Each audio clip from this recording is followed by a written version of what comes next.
c'est la famille Corteo-Loriot qui m'a proposé de venir voir son jardin. On va aller les rejoindre tout de suite pour voir un petit peu leur coin de paradis. Allez, suivez-moi.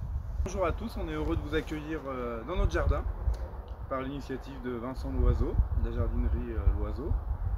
Aujourd'hui, on va vous présenter un petit peu notre jardin qui est en cours d'aménagement et plutôt à dominante horticole avec une profusion de fleurs. Donc on essaye toujours d'avoir des fleurs à chaque saison et de formes différentes, mais par contre qui supportent très bien le climat d'ici, c'est-à-dire les extrêmes, le froid l'hiver et le chaud et le sec l'été. Parce qu'au niveau des arrosages, là tu arroses jamais. Alors ici on arrose que la première année de plantation une fois par semaine, et à partir de la deuxième année les végétaux se débrouillent tout seuls. On a une terre qui est relativement bonne sur cette partie-là du terrain. Moi j'essaye d'utiliser pas mal en fait d'associations de plantes. Alors soit en regardant sur des revues sur internet, ou soit en s'inspirant des plantes qui poussent ici. Et on essaie toujours d'avoir une association un peu graminée vivace, une plante structurante comme ici l'iris, qui va faire le contraste en fait entre la stipa et l'iris. Voilà, par exemple c'est un style. Là pour le rosier, les rosiers des fois ils sont disgraciés en été, donc en mettant l'origan au pied, ça permet justement de masquer le pied de rosier. Donc, ça c'est des plantes vivaces qui supportent tout. D'accord, donc en fait quand il n'y a plus de rosier, c'est l'origan qui... Tu vois quasiment plus que l'origan. Voilà, comme par exemple ici là, on voit pratiquement plus le rosier, mais c'est le gora qui a pris la place. Et par contre au printemps, c'est l'inverse, le gora est tout petit et c'est le rosier qu'on admire en fait. On essaye toujours comme ça de lier un peu la saisonnalité des plantes pour qu'on ait un jardin esthétique à peu près toute l'année. D'accord, parce que la gora, tu la coupes à quel moment? À la fin de l'été? Plutôt au printemps en fait. Plutôt au printemps? Tant qu'elle est belle, tant qu'elle se tient bien, qu'on n'a pas eu un gros coup de neige qui va venir l'effondrer, c'est des plantes qui vont structurer le jardin même en hiver. Donc ça, même si elles sont sèches, même si le bois est sec, ça fait quand même des plantes squelettes. Et après on les rase au printemps et elles repartent l'année d'après. D'accord, donc plutôt une taille plutôt des tailles printemps. Fin d'hiver, début de printemps. D'accord. Le Délosperma, c'est vraiment une plante qu'on voit de plus en plus dans nos campagnes. Très peu d'eau, avec une floraison qui va aller quasiment jusqu'aux premières gelées. On peut avoir une floraison qui va tenir jusqu'au mois de novembre. Et aucun arrosage.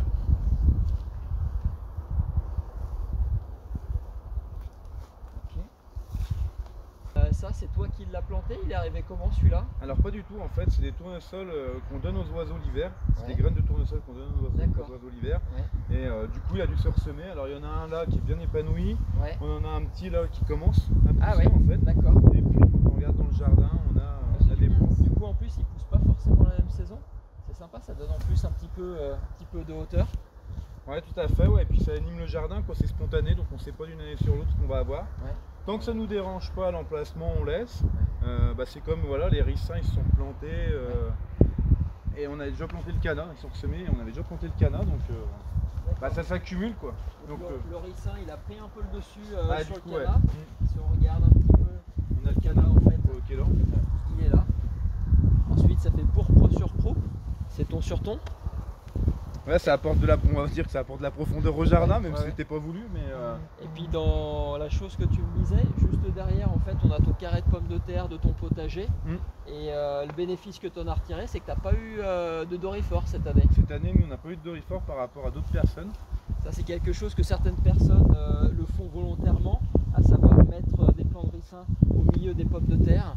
Ça évite d'avoir des doryphores sur les plants de pommes de terre. Voilà. Tu as un lilas des Indes là qui commence à pousser. On voit que la floraison est un petit peu sur la fin quand même. Ouais, tout à fait. Par contre, ce qu'on voit aussi, c'est que tu l'as déjà taillé et qu'il a eu du mal à repartir. À chaque printemps, en fait, il repart quasiment de la base. Et on ne sait pas trop pourquoi. On voudrait l'avoir en arbre. Et malheureusement, on n'arrive qu'à le maintenir à l'état d'arbuste. Et du coup, il n'a pas le bon rapport d'échelle dans le jardin. Ça, c'est peut-être aussi que vous êtes sur un plateau un petit peu venté.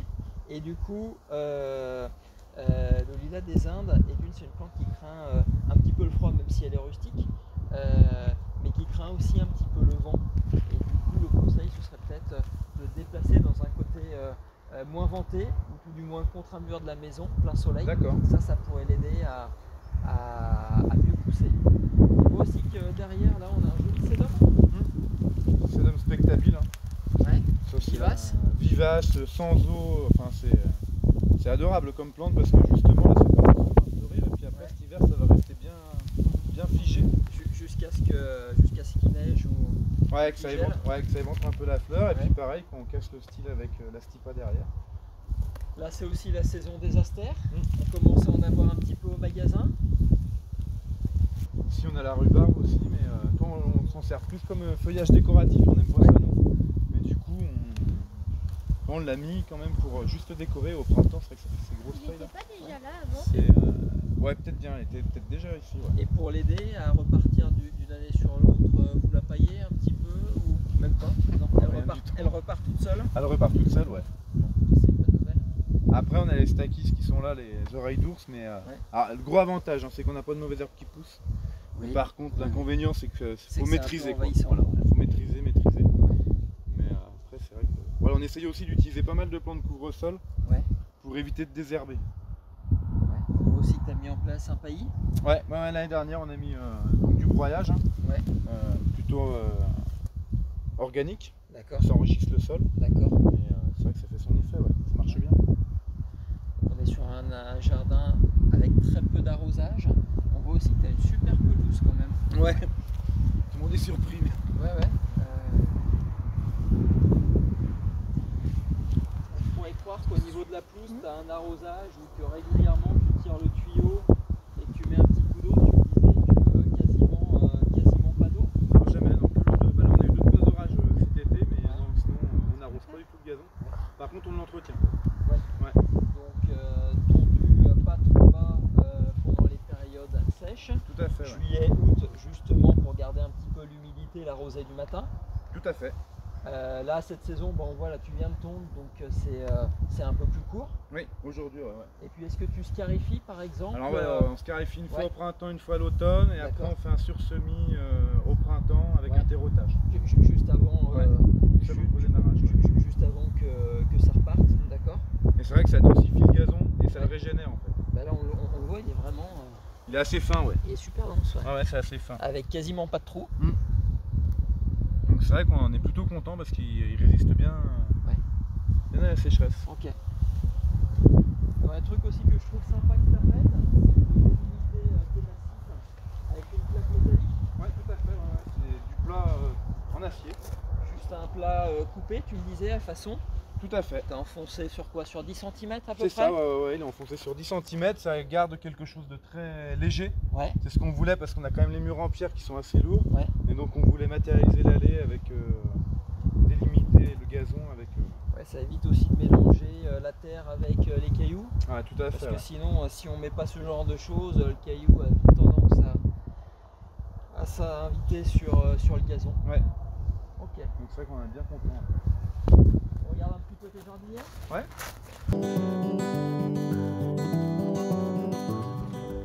C'est quoi ce que tu as mis dedans? Une Alice? Oui. Ouais. Sédum? Certainement. Un hippomée? Tout à fait, ouais. On a les 2 hippomées, celle-là je les reconnais bien. Voilà, doré et pourpre. Ouais. Avec des petits carex. Ouais. Au-dessus pour rehausser. Ok. Et les Alices, elles sont magnifiques là. C'est vrai? Ouais. Alors après on les arrose tous les jours. D'accord. Tous les jours on met un minimum d'engrais. Autant le jardin, pas trop d'eau. Voilà, autant sur les jardinières, là vous mettez quand même un petit peu d'engrais. Un peu d'engrais. Un peu d'engrais, alors surtout à la plantation en fait. On met un engrais avec le terreau. Et puis ensuite quelques fois, on va dire 2 fois par mois on met un engrais liquide. D'accord, ok. Ce qu'on voit là aussi, c'est dans les choses moi que j'aime bien, c'est tout ce qui est figuier de Barbarie, les Opuntia. D'accord. Il passe l'hiver dehors. Ouais. Pour le rentrer. En fait, on l'a laissé dehors. Bah ça vient de chez toi, la jardinerie d'oiseaux. Ouais. D'accord. Avec les canals. Voilà. Après ici, on n'avait pas trop de sol, donc on a préféré cultiver en pot. Donc on a choisi des pots avec des sédums. Avec des choses, pas mal de plantes grasses, Là, qui résistent bien à la chaleur. Le yucca. Les sauges. Ouais, les sauges, Les sauges, là, elles sont encore bien en fleurs, mais on a certaines personnes, ce qu'ils aiment bien faire, c'est juste avec un ciseau, de tailler légèrement les pointes. Et ça renforce la floraison? Exactement. Et ensuite, ça repart de la base, de là où on a coupé, et ça relance la floraison. Parce que sinon, au bout d'un moment, on a un petit peu les tiges qui s'étiolent. La floraison continue. Mais on le voit mieux sur celle-là là-bas. Si on veut, on peut plusieurs fois dans la saison y recouper assez ras. D'accord. Et ça repart tout le temps et ça fleurit tout l'été. C'est bon à savoir, c'est un bon conseil. Ouais. C'est là, toi, celle-ci est beaucoup plus. Celle-là, ouais. Alors elle n'a peut-être pas été plantée la même année non plus. Non, elle est plus jeune, hein. On l'a pris cet hiver celle-là. Mais par contre, le violet est très profond et joli. Ouais, c'est vrai que c'est un joli violet. Là, on a le cactus aussi, le cierge qui a fleuri. Ah ouais. C'est énorme. En 1 heure, il fleurit, il meurt. Là, la floraison, elle dure 1 heure? Ouais, à peu près, ouais. Le temps qu'on mange le jour. Je dis, tiens, regarde, il va fleurir. Il a fleuri. Le soir même, il était. La fleur était séchée. Et la boule qui est à côté, c'est une autre fleur qui part ou Non, ça doit plutôt être le fruit. Enfin, le fruit. Ouais, je pense que c'est le fruit. Hein. Ouais. Parce que ça a fleuri. Ah, d'accord, c'est anciennement une fleur. Ouais. Et toi, là, il est en train de grossir et je pense que ça va faire un fruit. Bon, on finit le tour, on va voir le potager. Ouais. Allez, c'est parti.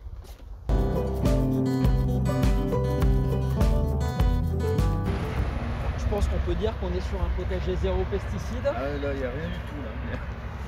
D'accord. Vient ce que la nature donne. À peu près.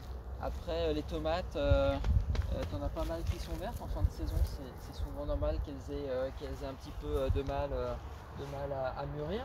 C'est que tu as eu un coup de grêle, toi, peut-être aussi en saison Ici, on n'a pas eu du tout la grêle, mais après, vu qu'on les arrose peu souvent, ça vient peut-être aussi de ça, je sais pas. Peut-être aussi un peu de ça. Et puis sur les fraises, un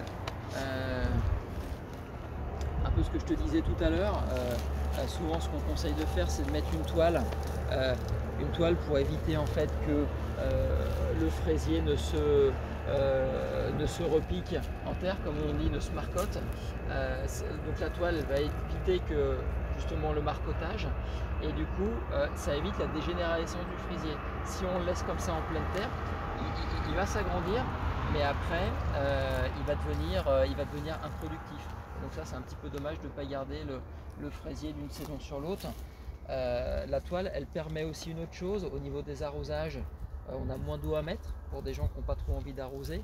Et puis ça évite la mauvaise herbe aussi. Ça c'est un bon conseil et je pense que dès l'année prochaine on va remédier à ça. Ouais. Il y a un petit peu de cucurbitacée là. Oui, donc on va apparaître. Après c'est un peu de courge, de spaghetti. Ouais, courge spaghetti. De spaghetti, ouais. Un petit peu de petit marron, non? C'est pas ça là-bas, ouais. Que je vois là-haut. D'accord. On est sur la fin des courgettes. Ah, voilà quoi, c'est une zone qu'on laisse un petit peu plus. Un peu en jachère. Un peu en jachère, ouais. Mais après on mange de très bons légumes quand même. Donc, ouais, c'est pas parce on cherche pas la productivité. C'est pas parce qu'il y a des mauvaises herbes que les légumes sont pas bons, c'est sûr. Donc on en a suffisamment pour nous. Ouais. Voilà. Ok. On voit qu'on a les classiques. Un petit peu de courgettes là-bas, de courges. C'était quoi là? C'était des. Diamant, courge diamant, je crois que c'était. Courgette. Là, ouais, les 3 petites courgettes. C'était, je perds la tête. L'artichaut. L'artichaut, exactement. Ouais. J'ai cru que c'était 3 plants d'artichaut. Non. Mais je sais pas pourquoi ils sont gris comme ça. Ouais, ils sont. Et bah ça y est, il ne nous reste plus qu'à conclure le tour du jardin de la famille Cortet-Oriot. Merci à eux de nous avoir accueillis. Et puis on leur dit à très bientôt. À bientôt. À bientôt, au revoir.